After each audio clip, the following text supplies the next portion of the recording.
Hi, this is Sam Smith, Scholars and Rogues, and we're here in the big tent at the DNC. Just got through watching a great set by Lee Camp, and he had the whole house rocking. We were pretty amused, and he's agreed to sit down and answer a few questions for us. So let's start by saying, hi, Lee. Great set. Thanks for joining us. Thanks, Sam. No problem. Good to be here. So since I didn't have the professionalism to memorize all the questions, I'll be reading off this handy-dandy list here. One of our people, Mike Sheehan, wanted me to ask you where you come up with those great to-do lists that we see on the web all the time. Oh, you mean the McCain lists and such?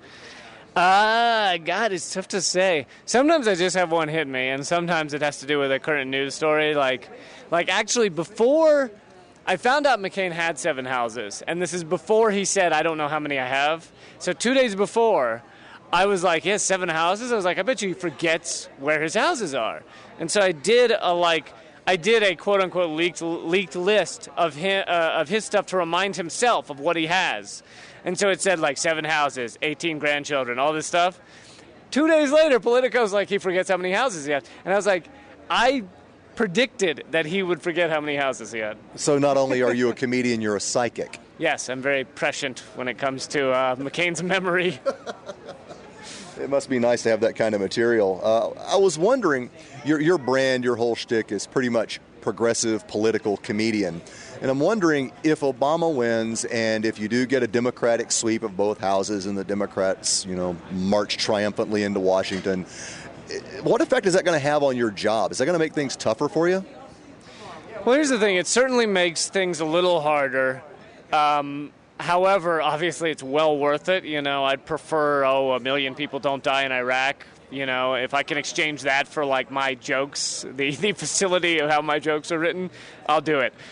So, first of all, it's worth it. But secondly, it's like when things are so easy, like when making fun of Bush's stupidity is so easy, it's like every comic's doing it, whether they're a good comic or not, and it becomes old hat quick. I mean, Bush's dumb jokes are old hat, and I have 1 or 2, but I actually prefer not to tell them because it's just so overdone. So, and then there's also the fact that I disagree with Obama on plenty of things. I disagree with him on gay marriage. I disagree with him on death penalty, and so there'll be things to make fun of. Do you think that you'll ever, or I guess maybe evolve out of the political comedy realm? That's most of what you do now. You're obviously talented and funny, and I imagine you could write all kinds of funny material about things that aren't political.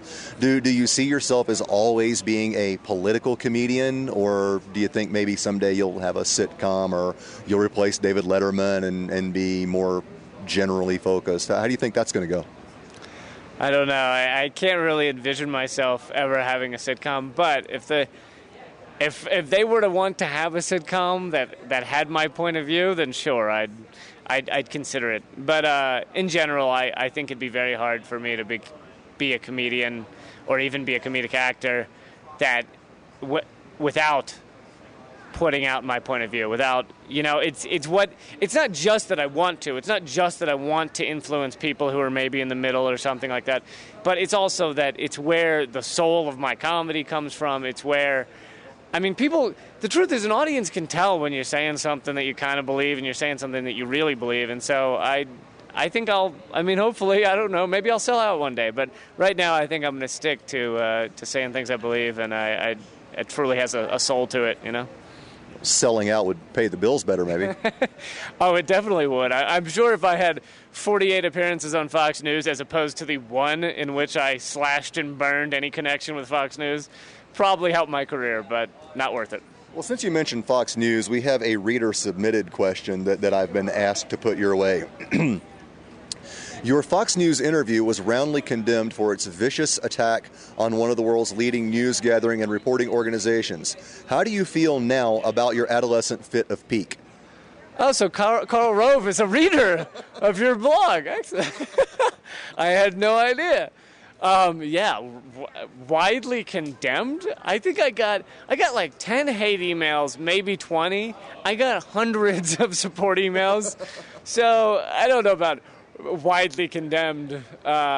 No, I think honestly, I think I said whatever. I don't think I did anything that special. I said what everyone's thinking and what everyone wished they could say if they were simply given the chance to be on Fox News. So yeah, the support has been great and it's been wonderful. But back to our last question, it was worth burning that bridge. I mean, when they asked me to be on, I was like, I was 50-50 on whether I should just simply say no, simply not give them the satisfaction of having another comedian on their network, or should I go on and make use of the time? And I decided to do the second.